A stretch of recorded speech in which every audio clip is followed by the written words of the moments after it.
আগামী নির্বাচনের জন্য অর্থের বরাদ্দ নিয়ে কোনো কার্পণ্য করা হবে না বলে জানিয়েছেন অর্থ উপদেষ্টা। এদিকে চট্টগ্রাম বন্দর পরিচালনার দায়িত্ব কাদেরকে দেয়া হবে সে ব্যাপারে কাল সিদ্ধান্ত হবে বলে জানিয়েছেন উপদেষ্টা।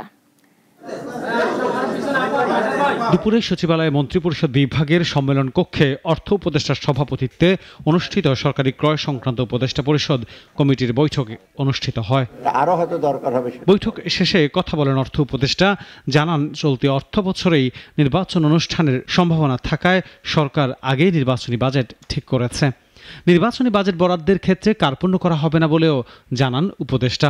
নির্বাচনের জন্য অর্থ যা বরাদ্দ দেওয়া হয়েছে এবং নির্বাচনীতে অর্থ যা দেওয়া হয় সেটা কোনো আমরা কার্পণ্য করব না। বৈঠকে নৌ উপদেষ্টা এনবিআরকে অত্যাবশ্যকীয় সেবা ঘোষণা করে জারি করা প্রজ্ঞাপনের বিষয়ে কথা বলেন। যে প্রজ্ঞাপন আপনারা পেয়েছেন ওইটাই ফাইনাল, এর পরেও কোনো প্রজ্ঞাপন নাই, এর আগে কোনো প্রজ্ঞাপন নাই। তো আগে কি হয়েছিল না হয়েছিল যেটা আমরা বলি যে অফিসিয়ালি পিছনে গিয়েছিল সেটা ক্যান্সেল হয়ে যায় পরবর্তী আদেশে।